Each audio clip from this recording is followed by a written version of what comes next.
نن د پېښور زلمي په پی اس ال کې ډومبنې میچ ته خو بل طرف ته د بابر اعظم د انجری خبرونه هم مخې د راځي هغه کې حقیقت شته کنه بابر اعظم په حقیقت کې انجر دی کنه په دې باندې هم تفصیلا خبره په دې ویډیو کې کوو او بل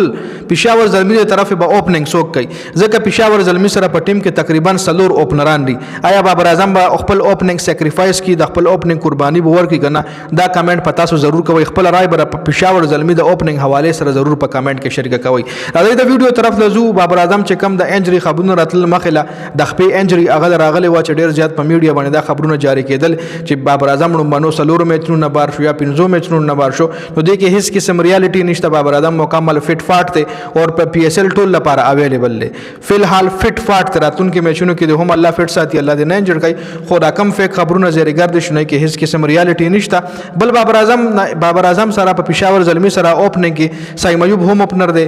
محمد حارث هم اوپنر دی او بل د استرالیا چې کم کلاډي دی مایکل اوون هغه هم اوپنر دی نو ستاسو په خیال باندې د پېښور زلمي له طرف اوپننګ چاله پکار دی بابر اعظم سایم ایوب بابر اعظم محمد حارث بابر اعظم مایکل اوون او یا بابر اعظم له په نمبر 2 پوزیشن باندې بیټینګ ته پکار دی او سایم ایوب او محمد حارث ته اوپننګ پکار دی یا محمد حارث او مایکل اوون ته یا محمد یا سایم ایوب او مایکل اوون ته چاله اوپننګ پکار دی خپل قیمتي رائے موږ سره په کمنټ کې ضرور شریک کړئ او بابر اعظم په ون ډاون باندې راتل پکار دی کنه کمنټ لازمي وکړئ